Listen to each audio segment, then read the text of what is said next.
Hello friends, ಇವತ್ತಿನ ಸಂಚಿಕೆಯಲ್ಲಿ ಏನಾಯಿತು ಅಂತ ನೋಡ್ಕೊಂಡು ಬರೋಣ ಬನ್ನಿ. ರೂಮಲ್ಲಿ ಮಹಾದೇವ ಚೈನ್ ಇಟ್ಕೊಂಡು ನಿಂತಿರುವಾಗ ಕಾವ್ಯ ಬಂದು ಸೀರೆ ಸೆರಗನ್ನ ಸೊಂಟಕ್ಕೆ ಸಿಕ್ಕಿಸ್ಕೊತಾಳೆ. ಕಾವ್ಯ, ನಿನ್ಗೆ ಇಷ್ಟವಾಗಿರೋ ಚೈನ್ ಉಟ್ಕೊಂಡು ಬಂದೆ, ನೀನು ಗಿಫ್ಟ್ ಕೊಡ್ತೀಯ ಅಂದ್ಕೊಂಡಿದ್ದೆ, ಆದರೆ ಬೇರೇನೂ ಮಾಡೋಕೆ ಹೊರಟಿದ್ಯಲ್ಲ, ಶಾನೆ ಭಯ ಆಯ್ತದೆ. ನನ್ನ ಬಿಟ್ಬಿಡು, ನಾನು ಹೊರಟೋಯ್ತೀನಿ. ನನಗೆ ಟೆನ್ಷನ್ ಕೊಟ್ಟಿದ್ದಕ್ಕೆ ನಿನಗೆ ಶಿಕ್ಷೆ ಆಗಲೇಬೇಕು ಅಂತಾಳೆ ಕಾವ್ಯ. ಏನು ಶಿಕ್ಷೆ ಅಮ್ಮಿ ಕಾವ್ಯ ಅಂತಾನೆ ಮಹಾದೇವ. ಆಗ ಕಾವ್ಯ ಸ್ಕೇಲ್ ತಗೋತಾಳೆ.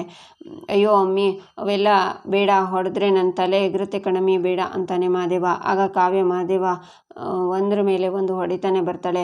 ಇದು ನನಗೆ ಸತಾಯಿಸಿದ್ದಕ್ಕೆ, ಇದು ನನಗೆ ಹೇಳ್ತಾನೆ ಹೋಗಿದ್ದಕ್ಕೆ, ಇದು ಕಾಲ್ ಮಾಡದೇ ಇದ್ದಿದ್ದಕ್ಕೆ ಅಂತ ಹೊಡಿತಾನೆ ಇರ್ತಾಳೆ. ಅಯ್ಯೋ ಅಮ್ಮ ಅಮ್ಮ ಅಂತ ಕೂಗ್ತಾನೆ ಮಹಾದೇವ. ಆಗ ಕಲ್ಯಾಣಿ ಶ್ರೀಧರ್ ಬರ್ತಾರೆ. ಅಮ್ಮ ಬಂದ್ಯಾ ಬಾ ಅಂತಾನೆ ಮಹಾದೇವ. ಮಹಾದೇವ, ಏನಾಯಿತು, ಯಾಕೆ ಹಿಂಗೆ ಕಿತ್ತಿದ್ಯಾ ಅಂತಾರೆ ಕಲ್ಯಾಣಿ. ಅಲ್ಲಿವರೆಗೂ ಕೇಳಿಸ್ಬಿಡ್ತಾ ಅಂತಾನೆ ಮಹಾದೇವ. ನಮ್ಮ ಮಾತ್ರ ಅಲ್ಲಪ್ಪ, ಗೇಟಿಂದ ಆಚೆವರೆಗೂ ಕೇಳಿಸ್ತಿತ್ತು ಅಂತಾರೆ ಶ್ರೀಧರ. ಅಯ್ಯೋ ಹೌದಾ, ಅಯ್ಯೋ ಅಮ್ಮ, ಚಿಕ್ಕಪ್ಪ ಅವರು ಏನಾಯಿತು ಅಂದರೆ, ನಾಳೆ ನಾನು ದೊಡ್ಡ ಮನುಷ್ಯ ಆದಾಗ ಮೈಕ್ ಇಟ್ಕೊಂಡು ಹೆಂಗೆ ಮಾತಾಡಬೇಕು ಅಂತ ಪ್ರಾಕ್ಟೀಸ್ ಮಾಡ್ತಿದ್ದೆ. ಅಷ್ಟೇ ಅಲ್ಲ, ಕಾವ್ಯ ಇದ್ಲಲ್ಲ, ನಾನು ಶಾಮಿಲಲ್ಲಿ ಕೆಲಸದವರಿಗೆಲ್ಲ ಆವಾಜ್ ಹಾಕಿದಾಗ ಹೆಂಗಿರ್ತದೆ ಅಂತ ತೋರಿಸು ಅಂದ್ಲು, ತೋರಿಸ್ತಿದ್ದೆ ಅಂತಾನೆ ಮಹಾದೇವ. ಮಹಾದೇವ, ಪ್ರಾಕ್ಟೀಸಾ ಆವಾಜ, ಎರಡರಲ್ಲಿ ಯಾವುದು ಮಾಡ್ತಿದ್ದೆ ನೀನು? ದೊಡ್ಡ ಮನುಷ್ಯ ಆದಾಗ ಮೈಕಲ್ಲಿ ಯಾರು ಅಯ್ಯೋ ಅಮ್ಮ ಅಂತ ಹೇಳಲ್ಲ. ಇನ್ನು ಕೆಲಸ ಮಾಡದೇ ಇರೋ ಸೋಂಬೇರಿಗಳಿಗೆ ಯಾರು ಅಯ್ಯೋ ಅಮ್ಮ ಅಂತಲೂ ಆವಾಜ್ ಹಾಕಲ್ಲ ಅಂತಾರೆ ಕಲ್ಯಾಣಿ. ಅದೇ ಕಣಮ್ಮ, ನಾನು ಅದೆಲ್ಲ ದಾಟಿ ಒಂದು ಹೆಜ್ಜೆ ಮುಂದಕ್ಕೆ ಹೊರಟೋಗಿದ್ದೆ ಅಂತಾನೆ ಮಹಾದೇವ. ಅಂದರೆ ಅಂತಾರೆ ಶ್ರೀಧರ, ಶಾಮಿಲಲ್ಲಿ ಸೋಂಬೇರಿಗಳಿಗೆ ಆವಾಜ್ ಹಾಕಬೇಕಾದ್ರೆ ಅವರಿಗೆ ಎರಡು ಬಿಟ್ಟಾಗ ಹಿಂಗೆ ಕಿರ್ಚಾಡ್ತಾರೆ ಅಂತ ತೋರಿಸ್ಕೊಡ್ತಿದ್ದೆ ಅಷ್ಟೇ. ಕಾವ್ಯ, ನಾನೆಲ್ಲ ಹೇಳಬೇಕಾ? ನೀನೇನಾದರೂ ಹೇಳ್ತೀಯಾ ಇಲ್ವಾ ಅಂತಾನೆ ಮಹಾದೇವ. ಏಯ್, ನಾನೇನು ಹೇಳೋದು ಅತ್ತೆ, ಮೊದಲು ನಿಮ್ಮ ಮಗನ ಸರಿಯಾಗಿ ವಿಚಾರಿಸ್ಕೊಳ್ಳಿ, ಹೋಗಬೇಕಾದ್ರೆ ಹೇಳಿ ಹೋಗಬೇಕು ಅಂತ ಹೇಳಿ ಅಂತಾಳೆ ಕಾವ್ಯ. ಹಾಂ ಮಹಾದೇವ್, ಅದೇನೋ ಚೈನ್ ಕೊಟ್ಬರ್ತೀನಿ ಅಂದೆಲ್ಲ, ಕೊಟ್ಬಿಟ್ಟು ಬಾ, ಆಮೇಲೆ ನಿನ್ನ ಹತ್ರ ಮಾತಾಡಬೇಕು ನಾನು ಅಂತ ಕಲ್ಯಾಣಿ ಹೋಗ್ತಾರೆ. ಶ್ರೀಧರನು ಹೋಗ್ತಾರೆ. ಏಯ್ ಕಾಡ್ರಾಕ್ಷಸಿ, ನೀನು ಹೊಡೆದಿದ್ದು ಸಾಲದು ಅಂತ ಅಮ್ಮನ ಕೈಲಿ ಬೇರೆ ಹೊಡೆಸ್ಬೇಕಾ ಅಂತಾನೆ ಮಹಾದೇವ. ಆಗ ಶ್ರೀಧರ ವಾಪಸ್ ಬಂದು, ನನಗೆ ಇಲ್ಲಿ ಏನು ನಡೀತು ಅಂತ ಗೊತ್ತಾಯಿತು. ನೀನು ಊರ ಜನರ ಮುಂದೆ ಮಾತ್ರ ಹುಲಿ ಇರ್ಬೋದು, ಆದರೆ ಮನೆಯಲ್ಲಿ ಹೆಂಡತಿ ಮುಂದೆ ಇಲ್ಲಿನೇ ಸರಿಯಾಗಿ ಪೂಜೆ ಆಯ್ತಲ್ವಾ ಅಂತಾರೆ ಶ್ರೀಧರ. ಚಿಕ್ಕಪ್ಪ, ನಾನು ಯಾರು ಹುಲಿ? ನಾನೊಂದು ಆವಾಜ್ ಹಾಕಿಬಿಟ್ರೆ ಊರೇ ನಡುಕ್ತದೆ ಗೊತ್ತಲ್ಲ ಅಂತಾನೆ ಮಹಾದೇವ. ಕಾವ್ಯ ಬೆನ್ನಿಂದೆ ಬಚ್ಚಿಟ್ಕೊಂಡಿರೋ ಸ್ಕೇಲ್ ಕಾಣಿಸ್ತಿದ್ಯಪ್ಪ ಅಂತ ಶ್ರೀಧರ್ ನಗ್ತಾ ಹೋಗ್ತಾರೆ.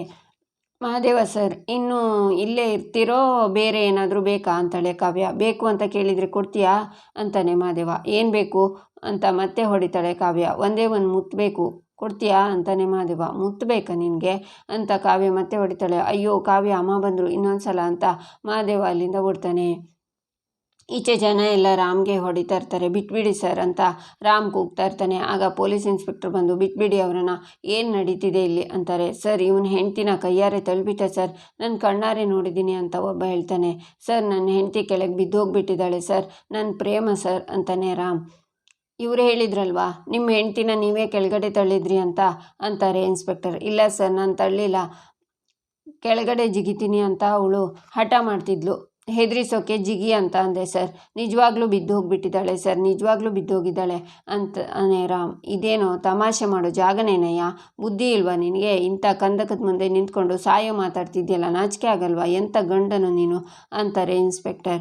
ಅದ್ರ ಬಗ್ಗೆ ಮಾತಾಡಿ ಪ್ರಯೋಜನ ಇಲ್ಲ ಸರ್, ನನ್ನ ಹೆಂಡ್ತಿ ಉಳಿಸ್ಕೋಬೇಕು ಸರ್, ನನ್ನ ಹೆಂಡ್ತಿ ಪ್ರೇಮ ಅಂತಾನೆ ರಾಮ್. ಇದು ಸುಸೈಡ್ ಪಾಯಿಂಟ್ ಅಂತ ಆಲ್ರೆಡಿ ಡಿಸೈಡ್ ಮಾಡಿರೋ ಜಾಗ ಇದು. ಇಲ್ಲಿಂದ ಬಿದ್ದಿರೋ ಯಾರು ಮತ್ತೆ ಎದ್ದು ಬಂದಿರೋ ಉದಾಹರಣೆನೇ ಇಲ್ಲ.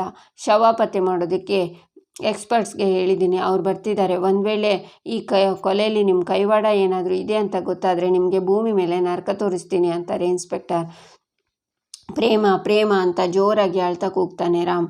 ಈಚೆ ಚೇತನ್, ಯೋಚನೆ ಮಾಡಿ ಹೇಳು, ಆ ಕಿಡ್ನಾಪರ್ಸ್ ಮುಖದ ಮೇಲೆ ಯಾವುದಾದ್ರೂ ಗುರ್ತಿತ್ತಾ, ಅಥವಾ ಅವ್ರ ಹೆಸರುಗಳಿಂದ ಏನಾದರೂ ಕರೀತಿದ್ರಾ? ಇಲ್ಲ ನೀನು ಅವರನ್ನು ಬೇರೆ ಎಲ್ಲಾದರೂ ನೋಡಿದ್ಯಾ ಅಂತಾನೆ. ಇಲ್ಲ ಸರ್, ಮೊದಲು ನಾನು ಅವರನ್ನು ಎಲ್ಲೂ ನೋಡಿಲ್ಲ, ಅವ್ರ ಹೆಸರು ಹಿಡಿದು ಕರಿತಾನೂ ಇರಲಿಲ್ಲ. ಮಹಾದೇವಣ್ಣ ಅವರನ್ನು ಕಿಡ್ನಾಪ್ ಮಾಡಿದ್ದು ಯಾರು ಅಂತ ವಿಚಾರಿಸ್ತಿದ್ರು, ಆದರೆ ಮುಹೂರ್ತಕ್ಕೆ ಸಮಯ ಆಗುತ್ತೆ ಅಂತ ಅಲ್ಲಿಂದ ಹೊರಟುಬಿಟ್ವಿ ಅಂತಾನೆ ಚೇತನ್.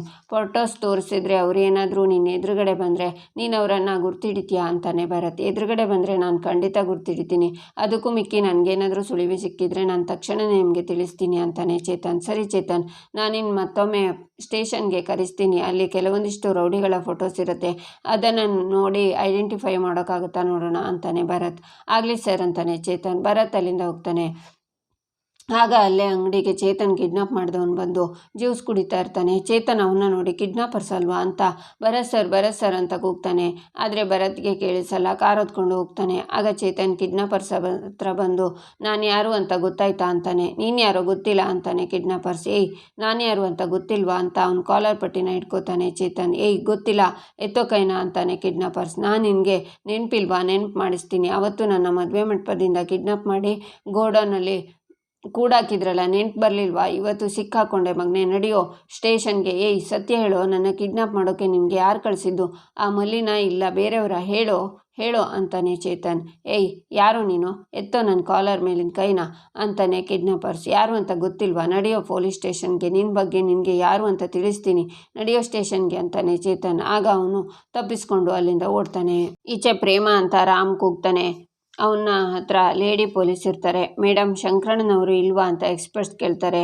ಅವ್ರಿಗೆ ಕಾಲ್ ಬಂತು ಅಂತ ಹೋದರು, ಅದಕ್ಕೆ ನಾನೇ ಹ್ಯಾಂಡ್ಲ್ ಮಾಡ್ತಿದ್ದೀನಿ ಅಂತಾರೆ ಲೇಡಿ ಇನ್ಸ್ಪೆಕ್ಟರ್. ಮೇಡಮ್ ಬಾಡಿ ಬಿದ್ದಿರೋದು ಯಾವ ಜಾಗದಲ್ಲಿ ಅಂತ ಕೇಳ್ತಾರೆ. ಇಲ್ಲೇ ಬಿದ್ದಿರೋದು, ಆ ಹುಡುಗಿ ಗಂಡ ಇವರೇ ಅಂತಾರೆ ಇನ್ಸ್ಪೆಕ್ಟರ್. ಸರ್ ನನ್ನ ಹೆಂಡತಿ ಕೆಳಗೆ ಬಿದ್ದೋಗಿದ್ದಾಳೆ, ನಿಮ್ಮ ದಮ್ಮಯ್ಯ ಕಾಪಾಡಿ ಸರ್ ಅಂತಾನೆ ರಾಮ್. ಮೊದಲು ಅವರು ಎಲ್ಲಿಂದ ಬಿದ್ದರು ಅಂತ ತೋರಿಸಿ, ಅವ್ರು ಬಿದ್ದಿರೋ ಜಾಗ ಗೊತ್ತಾದರೆ ಗಾಳಿ ವೇಗ ಮತ್ತು ಬಿದ್ದಿರೋ ಜಾಗ ಎರಡನ್ನೂ ಲೆಕ್ಕಾಚಾರ ಮಾಡಿ ಹುಡ್ಕೋಕೆ ಸರಿಯಾಗುತ್ತೆ ಅಂತಾರೆ ಅವರು. ಸರ್ ಇಲ್ಲೇ ಈ ತುದಿಲೇ ನಿಂತಿದ್ಲು ಸರ್, ನಾನು ಆ ಕಡೆ ತಿರ್ಕೊಂಡಿದ್ದೆ ಸರ್, ಅವಳು ಬಿದ್ಲೋ ಇಲ್ಲ ಜಾರ್ ಬಿದ್ಲೋ ಒಂದು ಗೊತ್ತಿಲ್ಲ ಸರ್, ಬಿದ್ದಿದ್ದು ಮಾತ್ರ ನೋಡಿದೆ ಸರ್, ಇಲ್ಲೇ ನಿಂತಿದ್ಲು ಸರ್ ಅಂತಾನೆ ರಾಮ್. ನಿಮ್ಮ ವೈಫ್ ಹೈಟು ಎಷ್ಟು ಅಂತ ಕೇಳ್ತಾರೆ. 4.7 ಸರ್ ಅಂತಾನೆ ರಾಮ್. ಅವರು ವೆಯ್ಟ್ ಎಷ್ಟು ಅಂತಾರೆ. ವೆಯ್ಟು 55 ಇರ್ಬೋದು ಸರ್ ಅಂತಾನೆ ರಾಮ್. ಅವ್ರ ಮಿಸ್ ಹೈಟ್ ವೆಯ್ಟು ಸಮನಾಗಿರೋ ಬೊಂಬೆನ ತಗೊಂಡು ಬನ್ನಿ, ಆ ಬೊಂಬೆನ ಇದೇ ಜಾಗದಲ್ಲಿ ಎಸ್ದ್ರು ಎಲ್ಲಿ ಬೀಳುತ್ತೆ ಅಂತ ಲೆಕ್ಕಾಚಾರ ಹಾಕಿ ಹುಡ್ಕೋಣ ಅಂತಾರೆ ಎಕ್ಸ್ಪರ್ಟ್ಸ್. ಆಗ ಸ್ನೇಹ ಬಂದು ರಾಮ್ ಏನಿದು, ಯಾಕೆಲ್ಲರೂ ಹೀಗೆ ಸೇರಿದ್ದಾರೆ ಅಂತಾಳೆ. ಪ್ರೇಮ ಕೆಳಗಡೆ ಬಿದ್ದೋದ್ಲು ಸ್ನೇಹ ಅಂತಾನೆ ರಾಮ್. ವಾಟ್ ಏನು ಹೇಳ್ತಿದ್ಯಾ ರಾಮ್? ಪ್ರೇಮ ಕೆಳಗೆ ಬಿದ್ದೋದ್ಲ, ಬಟ್ ಹೌ ಅಂತಾಳೆ ಸ್ನೇಹ. ನಾನು ಅವಳು ತಮಾಷೆ ಮಾಡಿಕೊಂಡು ಮಾತಾಡ್ತಾ ಇದ್ವಿ, ಅವಳು ಇಲ್ಲಿಂದ ಜಿಗಿತೀನಿ ಅಂತ ತಮಾಷೆ ಮಾಡ್ತಿದ್ಲು, ನಾನು ತಮಾಷೆ ಅಲ್ವಾ ಅಂತ ಜಿಗಿ ಅಂದೆ, ಜಿಗದೆ ಬಿಟ್ಲು ಸ್ನೇಹ. ಪ್ರೇಮ ಅಂತ ಕೂಗ್ತಾನೆ ರಾಮ್. ಓ ಗಾಡ್, ತಮಾಷೆ ಇಷ್ಟೊಂದು ಸೀರಿಯಸ್ ಆಗೋಯ್ತಾ? ಅವಳ ಬಗ್ಗೆ ಗೊತ್ತಿದ್ರು ನೀನ್ಯಾಕೆ ತಮಾಷೆ ಮಾಡೋಕೋದೆ? ಗಾಡ್, ಪ್ರೇಮ ತಪ್ಪು ಮಾಡಿಬಿಟ್ಟೆ ನೀನು ಅಂತಾಳೆ ಸ್ನೇಹ. ಆಗ ರಾಮ್ ಪ್ರೇಮ ಅಂತ ಕೂಗ್ತಾನೆ. ಅವಳು ತಾನಾಗಿ ಬೀಳಲಿಲ್ಲ ರಾಮ್, ನಾನೇ ಅವಳನ್ನು ತಳ್ಳಿದ್ದು. ನಿನ್ನ ಕಣ್ಣೆದ್ರೆ ಅವಳನ್ನು ಸ್ಮಶಾನಕ್ಕೆ ಕಳಿಸಿದ್ದೀನಿ, ಇನ್ನು ಈ ಜನ್ಮದಲ್ಲಿ ಅವಳು ನಿನಗೆ ಸಿಗಲ್ಲ, ನೀನು ನನ್ನವನು ಮಾತ್ರ ಅಂತ ಪ್ರೇಮ ಯೋಚನೆ ಮಾಡ್ತಾಳೆ. ಈಚೆ ಕಿಡ್ನಾಪರ್ ಮಾಡಿರೋ ರೌಡಿನ ಅಟ್ಟಿಸ್ಕೊಂಡು ಚೇತನ್ ಬರ್ತಾನೆ. ಆದರೆ ಅವನು ತಪ್ಪಿಸ್ಕೊಂಡು ಓಡ್ತಾನೆ. ಕೈಗೆ ಸಿಕ್ಕಿದವನು ಮಿಸ್ ಆಗೋದ್ನಲ್ಲ, ಅವನು ಏನಾದರೂ ಹಿಡ್ದಿದ್ರೆ ಎಲ್ಲ ಸತ್ಯನೂ ಹೊರಗಡೆ ತರ್ಬೋದಾಗಿತ್ತು. ಇದ್ರ ಬಗ್ಗೆ ಪಂಚಮಿಗೆ ಒಂದು ಫೋನ್ ಮಾಡಿ ಹೇಳ್ತೀನಿ ಅಂತ ಚೇತನ್ ಪಂಚಮಿಗೆ ವಿಡಿಯೋ ಕಾಲ್ ಮಾಡ್ತಾನೆ. ಪಂಚಮಿ ಕಾಲ್ ರಿಸೀವ್ ಮಾಡಿ ಏನಾಯಿತು, ಯಾಕೆ ಫೋನ್ ಮಾಡಿದ್ದು ಅಂತಾಳೆ. ಈಗ ತಾನೇ ಕಿಡ್ನಾಪ್ ಮಾಡಿದವನು ಸಿಕ್ಕಿದ್ನ, ಅವನ ಹತ್ರ ಯಾರು ಕಿಡ್ನಾಪ್ ಮಾಡೋಕೆ ಹೇಳಿದ್ದು ಅಂತ ಕೇಳೋಕೆ ಹೋದೆ, ಆದರೆ ನನ್ನಿಂದ ತಪ್ಪಿಸ್ಕೊಂಡು ಓಡೋದ, ಸ್ವಲ್ಪದ್ರಲ್ಲೇ ಮಿಸ್ ಆಗೋದ. ಆದರೆ ನಾನು ಅವನ್ನ ಸುಮ್ಮನೆ ಬಿಡಲ್ಲ, ಅವನ್ನ ಮತ್ತೆ ಪತ್ತೆ ಹಚ್ಚೇ ತಿರ್ತೀನಿ ಅಂತಾನೆ ಚೇತನ್. ಆಗ ಪಂಚಮಿ ನೀನು ನನ್ನ ಮರ್ತು ಬಿಡು, ನನಗೆ ಬೇರೆ ಮದುವೆ ಆಗಿದೆ ಅಂತೆಲ್ಲ ಹೇಳ್ತಾಳೆ. ಏನು ನಿನ್ನ ಮರೆತು ಬೇರೆ ಮದುವೆ ಆಗೋದಾ? ನನ್ನ ಸಾಯಿ ಅಂತ ಹೇಳು, ಅದರ ಬದಲು ನಾನು ಸತ್ತೋಗ್ತೀನಿ. ನೋಡು ಪಂಚಮಿ, ನನ್ನ ಮನಸ್ಸಲ್ಲಿರೋದು ನೀನು ಮಾತ್ರ, ಆ ಜಾಗನ ಬೇರೆ ಯಾರಿಗೂ ಬಿಟ್ಕೊಡಲ್ಲ ಅಂತಾನೆ ಚೇತನ್. ಇಲ್ಲ ನನಗೆ ಮದುವೆ ಆಗಿದೆ ಅಂತ ತಾಳಿನ ತೋರಿಸ್ತಾಳೆ ಪಂಚಮಿ. ನಾನು ಆ ಮದುವೆನ ಒಪ್ಪಲ್ಲ ಪಂಚಮಿ, ಬಲವಂತಕ್ಕೆ ಅವತ್ತಿನ ಪರಿಸ್ಥಿತಿಗೆ ಕಟ್ಬಿದ್ದು ಮದುವೆ ಆಗಿದೆಯಾ ನೀನು, ಮನ್ಸಾರೆ ಮದುವೆ ಆಗಿಲ್ಲ ಅಂತ ನನಗೆ ಗೊತ್ತು. ಈ ಮದುವೆನ ಮದುವೆ ಅಂತ ಒಪ್ಪಲ್ಲ, ಆ ಕಿಟ್ಟಿನೂ ಗಂಡ ಅಂತ ಒಪ್ಕೊಳ್ಳಲ್ಲ. ಸತ್ಯ ತಾನೇ, ನಾನು ನಿನಗೋಸ್ಕರ ಕಾಯ್ತೀನಿ ಪಂಚಮಿ, ನಿನ್ನ ಮರೆತು ಈ ಪ್ರಪಂಚದಲ್ಲಿ ಬೇರೆ ಯಾರನ್ನೂ ಮದುವೆ ಆಗಲ್ಲ, ಅದು ಆಗದೇ ಇರೋ ಮಾತು, ಬಾಯಿ ಅಂತ ಕಾಲ್ ಕಟ್ ಮಾಡ್ತಾನೆ ಚೇತನ್. ಈಚೆ ಕಾವ್ಯ ಪ್ರೇಮಳಿಗೆ ಕಾಲ್ ಮಾಡಿದರೆ ಸ್ವಿಚ್ ಆಫ್ ಅಂತ ಬರುತ್ತೆ. ಅಕ್ಕನ ಫೋನ್ ಯಾಕೆ ಸ್ವಿಚ್ ಆಫ್ ಬರ್ತಿದೆ, ಇಷ್ಟೊತ್ತಿಗೆ ಅವಳು ಕ್ಯಾಂಪ್ ಮುಗಿಸಿ ನನಗೆ ಕಾಲ್ ಮಾಡ್ತಿದ್ಲಲ್ವಾ, ಏನಾಯಿತು ಅಂತ ಯೋಚನೆ ಮಾಡ್ತಿರುವಾಗ ಮಹಾದೇವ ಬಂದು ಏನೋ ಹುಡುಕ್ತಾ ಅಲ್ಲಿರೋ ಪುಸ್ತಕನೆಲ್ಲ ಬಿಸಾಕ್ತಾನೆ. ಮಹಾದೇವ ಏನು ಹುಡುಕ್ತಿದ್ಯಾ, ಪುಸ್ತಕನೆಲ್ಲ ಯಾಕೆ ಎಸಿತಿದ್ಯಾ, ನೋಡು ಎಲ್ಲ ಹೇಗೆ ಹರಡಿದ್ಯಾ ಅಂತಾಳೆ ಕಾವ್ಯ. ಇರಮ್ಮೆ, ನಂದೊಂದು ರಿಜಿಸ್ಟರ್ ಪುಸ್ತಕ ಕಾಣಿಸ್ತಿಲ್ಲ, ಇಲ್ಲೇ ಇಟ್ಟಿದ್ದೆ ಈಗ ಕಾಣ್ತಿಲ್ಲ, ಇದಕ್ಕೆ ನೀನೇ ಕಾರಣ ನೋಡು ಅಂತಾನೆ ಮಹಾದೇವ. ನಾನೇನು ಮಾಡಿದೆ ಅಂತಾಳೆ ಕಾವ್ಯ. ನಾನು ಈ ರೂಮಿಂದ ಆಚೆ ಹಾಕಿದ ಮ್ಯಾಗೆ ಈ ನನ್ನೆಲ್ಲ ವಸ್ತುಗಳನ್ನು ಎಲ್ಲೆಲ್ಲೋ ಅಲ್ಲಲ್ಲೇ ಇಡಬೇಕು ತಾನೆ, ಒಂದೊಂದು ಕಡೆಯಿಂದ ಇನ್ನೊಂದು ಕಡೆಗೆ ಮಡಗ್ತೀಯಾ, ಎಲ್ಲೋಯ್ತು ಏನೋ ಅಂತಾನೆ ಮಹಾದೇವ. ಹಾಗಂತ ರಂಪಾಟ ಮಾಡ್ತೀಯಾ, ಇದನ್ನೆಲ್ಲ ಯಾರು ಕ್ಲೀನ್ ಮಾಡ್ತಾರೆ, ಇದನ್ನೆಲ್ಲ ಎತ್ತಿಡು ಅಂತಾಳೆ ಕಾವ್ಯ. ನನಗೊತ್ತು, ಮೊನ್ನೆ ರಾತ್ರಿ ನಾನು ಕಾಣಲಿಲ್ಲ ಅಂತ ಬಹು ಗಾಬರಿಯಾಗಿದೆಯಾ, ಅಳೋದೊಂದೇ ಬಾಕಿ ಅಂತೆ ನೋಡು, ನನ್ನ ಮ್ಯಾಗೆ ಅಷ್ಟೊಂದು ಕಾಳಜಿ ಆಯ್ತೆ ನಿನಗೆ ನನ್ನ ಮೇಲೆ ಅಷ್ಟೊಂದು ಪ್ರೀತಿ ಐತೆ ನನ್ನ ಮೇಲೆ ಕಾಳಜಿ ತೋರಿಸಿ ನನಗೂ ನಿನ್ನ ಜೊತೆ ಈ ರೂಮಲ್ಲಿ ಇರೋಕೆ ಪರ್ಮಿಷನ್ ಕೊಡ್ತೀಯಾ ಅಂತಾನೆ ಮಹಾದೇವ. ಪ್ರೀತಿನ ಏನು ಹೇಳ್ತಿದ್ಯಾ ನೀನು? ನೋಡು, 100 ಸಲ ಹೇಳಿದ ತಕ್ಷಣ ಸುಳ್ಳು ಸತ್ಯ ಆಗೋದಿಲ್ಲ ಅಂತಾಳೆ ಕಾವ್ಯ. 101 ಸಲ ಹೇಳಿದರೆ ಆಯ್ತದ ಅಂತಾನೆ ಮಹಾದೇವ. ಇರು ನಿನ್ಗೆ ಮಾಡ್ತೀನಿ ಅಂತ ಕಾವ್ಯ ಹೇಳ್ತಾಳೆ. ನಾನು ಆಚೆ ಹೊರಗೆ ಇರ್ತೀನಿ, ಪುಸ್ತಕ ಆಮೇಲೆ ಹುಡ್ಕೋತೀನಿ, ಟಾಟಾ ಬಾಯ್ ಅಂತ ಮಹಾದೇವ ಓಡ್ತಾನೆ. ಈಚೆ ಪ್ರೇಮನ ಹುಡ್ಕೋರು ಗೊಂಬೆನ ಬೀಳಿಸಿ ಇನ್ಸ್ಪೆಕ್ಟರ್, ಈ ಗೊಂಬೆ ಗಾಳಿ ವೇಗಕ್ಕೆ ಎಡಭಾಗಕ್ಕೆ ಬೀಳ್ತಿದೆ, ಆದರೆ ಆ ಬಾಡಿನ ಯಾವುದಾದ್ರೂ ಪೊದೆಲೋ ಬಂಡೆ ಸಂದಿಲೋ ಸಿಕ್ಕಾಕೊಂಡಿರೋ ಸಾಧ್ಯತೆ ಇರುತ್ತೆ ಅಂತಾರೆ. ಸರಿಯಾಗಿದ್ರೆ ಬೇಗ ಬೇಗ ಇಳಿಯೋಕೆ ವ್ಯವಸ್ಥೆ ಮಾಡಿ, ಬಾಡಿ ಸಿಕ್ಕಿದ ಕೂಡಲೇ ನಮಗೆ ಇನ್ಫಾರ್ಮ್ ಮಾಡಿ ಅಂತಾರೆ ಇನ್ಸ್ಪೆಕ್ಟರ್. ಸರಿ ಮೇಡಮ್ ಅಂತಾರೆ ಎಕ್ಸ್ಪರ್ಟ್ಸ್. ಸರ್ ಪ್ಲೀಸ್ ನನ್ನನ್ನು ಕೆಳಗೆ ಕರ್ಕೊಂಡೋಗಿ, ನನ್ನ ಹೆಂಡ್ತಿನ ನಾನು ಹುಡ್ಕೋತೀನಿ ಸರ್, ಪ್ಲೀಸ್ ಸರ್ ಅಂತಾನೆ ರಾಮ್. ರೀ ಏನು ಆಟ ಆಡ್ತಿದ್ದೀರಾ? ಕೆಳಗಡೆ ಹೋಗೋದು ತುಂಬ ಡೇಂಜರಸ್, ನೀವು ಇಲ್ಲೇ ಇರಿ, ಯಾವುದಾದ್ರೂ ಕಲ್ಲು ಉರುಳಿದ್ರೆ ನಿಮ್ಮ ಪ್ರಾಣಕ್ಕೆ ಅಪಾಯ ಅಂತಾರೆ. ಅವಳು ನನ್ನ ಹೆಂಡ್ತಿ ಸರ್, ನಾನು ಬರಲೇಬೇಕು ಪ್ಲೀಸ್ ಸರ್, ಅವಳು ಬದುಕಿದ್ದಾಳೆ ಅನ್ನೋ ನಂಬಿಕೆ ನನಗಿದೆ, ನಾನು ನಿಮ್ಮ ಜೊತೆ ಬರ್ತೀನಿ ಪ್ಲೀಸ್ ಸರ್ ಅಂತಾನೆ ರಾಮ್ ಏನು ತಮಾಷೆ ಮಾಡ್ತಿದ್ದೆ ನೀನೆಲ್ಲೂ ಹೋಗಬೇಡ ಅಂತಾಳೆ ಸ್ನೇಹ. ರಾಮ್ ಪ್ಲೀಸ್ ಅರ್ಥ ಮಾಡ್ಕೊಳ್ಳಿ, ನೀವು ಇಳಿದ್ರೆ ಅವ್ರ ಕೆಲಸಕ್ಕೆ ತೊಂದರೆ ಆಗುತ್ತೆ ಅಂತಾರೆ ಇನ್ಸ್ಪೆಕ್ಟರ್. ನಾನು ಯಾವ ತೊಂದರೆನೂ ಕೊಡಲ್ಲ ಪ್ಲೀಸ್, ನಾನು ಇಲ್ಲಿದ್ರೆ ಕ್ಷಣಕ್ಕೂ ಸಾಯ್ತೀನಿ ಮೇಡಮ್ ಪ್ಲೀಸ್ ಅಂತ ಕೈ ಮುಗಿತಾನೆ ರಾಮ್. ಅವರು ಎಕ್ಸ್ಪರ್ಟ್ಸ್, ಅವರಿಗೆ ಕೆಲಸ ಮಾಡೋದಕ್ಕೆ ಬಿಡು ಅಂತಾಳೆ ಸ್ನೇಹ. ಇಲ್ಲ ನಾನು ಹೋಗಬೇಕು, ನಾನು ಪ್ರೇಮನ ಹುಡುಕ್ಬೇಕು ಅಂತಾನೆ ರಾಮ್. ಆಗೋದಿಲ್ಲ ಅಂತಾರೆ ಎಕ್ಸ್ಪರ್ಟ್ಸ್. ನಾನು ಡಾಕ್ಟರ್ ಸರ್, ಒಂದು ವೇಳೆ ಅವಳಿಗೆ ಉಸಿರಾಟದ ತೊಂದರೆ ಆದರೆ, ಇಂಜುರೀಸ್ ಆದರೆ ನಾನು ಇಮಿಡಿಯೇಟಾಗಿ ಟ್ರೀಟ್ಮೆಂಟ್ ಮಾಡ್ಬೋದು ಸರ್, ಪ್ಲೀಸ್ ಸರ್ ನಾನು ನಿಮ್ಮ ಜೊತೆ ಬರ್ತೀನಿ ಪ್ಲೀಸ್ ಅಂತಾನೆ ರಾಮ್. ಸರ್ ನೀವೇನಾದರೂ ನನ್ನ ಕರ್ಕೊಂಡೋಗಿಲ್ಲ ಅಂದರೆ ನಾನು ಇಲ್ಲಿಂದ ಬಿದ್ದೋಗ್ತೀನಿ ಅಂತಾನೆ ರಾಮ್ ಅಂತ ಕೂಗ್ತಾಳೆ ಸ್ನೇಹ.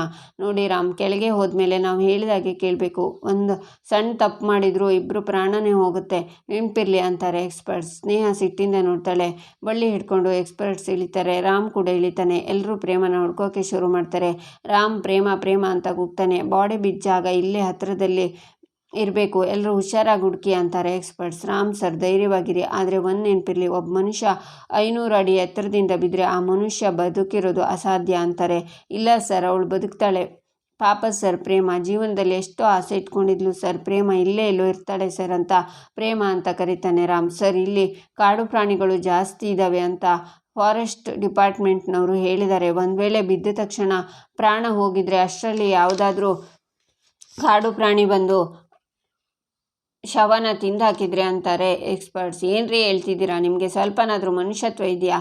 ಅವಳು ಶವ ಅಲ್ಲ, ನನ್ನ ಪ್ರೇಮ ಬದುಕಿದ್ದಾಳೆ, ಹಾಗೆಲ್ಲ ಮಾತಾಡಬೇಡಿ, ಬಾಯಿ ಮುಚ್ಕೊಂಡು ಕೆಲಸ ಮಾಡಿ ಅಂತಾನೆ ರಾಮ್. ಭಗವಂತ, ಪ್ರೇಮಂಗೆ ಏನೂ ಆಗದೆ ಇರೋ ಥರ ನೋಡ್ಕೊಳ್ಳಪ್ಪ, ಪಾಪ ಅವಳು, ನಿನಗೆ ಕೈ ಮುಗ್ದು ಕೇಳ್ಕೊತೀನಿ ಭಗವಂತ, ಅವಳಿಗೆ ಏನೂ ಆಗದೆ ಇರುವಾಗ ನೋಡ್ಕೊ ಪ್ರೇಮ ಅಂತ ಕೂಗ್ತಾ ಹೋಗ್ತಾನೆ ರಾಮ್. ಈಚೆ ಸ್ನೇಹ ಅಪ್ಪಂಗೆ ಕಾಲ್ ಮಾಡಿ, ಡ್ಯಾಡಿ ಒಂದು ಗುಡ್ ನ್ಯೂಸ್ ಡ್ಯಾಡಿ, ಪ್ರೇಮ ಅನ್ನೋ ಕಾಟ ಇನ್ಮೇಲೆ ಇಲ್ಲ, ಅವಳು ಬೆಟ್ಟದ ತುದಿಯಿಂದ ಪ್ರಪಾತಕ್ಕೆ ಬಿದ್ದು ಸತ್ತೋದ್ಬಿಟ್ಲು ಡ್ಯಾಡಿ, ನಮ್ಮ ದಾರಿಗೆ ಅಡ್ಡ ಆಗಿದ್ದ ಪ್ರೇಮ ಸತ್ತೋದ್ಲು ಅಂತಾಳೆ ಸ್ನೇಹ.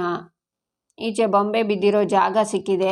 ವೈಲ್ಡ್ ಗ್ರಾವಿಟಿ ಪ್ರಕಾರ ಡೆಡ್ ಬಾಡಿ ಈ 200 ಮೀಟರ್ ರೇಂಜ್ ಒಳಗಡೆ ಇರಬೇಕು, ಅದಕ್ಕಿಂತ ದೂರ ಹೋಗೋದಕ್ಕೆ ಚಾನ್ಸ್ ಇಲ್ಲ, ಬೇಗ ಹುಡುಕಿ ಅಂತಾರೆ ಎಕ್ಸ್ಪರ್ಟ್ಸ್. ಈಚೆ ರಾಮ್ಗೆ ಪ್ರೇಮ ಇಯರಿಂಗ್ ಸಿಗುತ್ತೆ, ಅದನ್ನು ತಗೊಂಡು ಹಿಡ್ಕೊಂಡು ಅಳ್ತಾನೆ ರಾಮ್. ಇಲ್ಲಿಗೆ ಈ ಸಂಚಿಕೆ ಮುಕ್ತಾಯವಾಗುತ್ತೆ. ಮುಂದಿನ ಸಂಚಿಕೆಗಾಗಿ ನಮ್ಮ ಚಾನಲನ್ನು ನೋಡಿ ಸಬ್ಸ್ಕ್ರೈಬ್ ಮಾಡಿ, ಲೈಕ್ ಮಾಡಿ, ಸಪೋರ್ಟ್ ಮಾಡೋದನ್ನು ಮರಿಬೇಡಿ.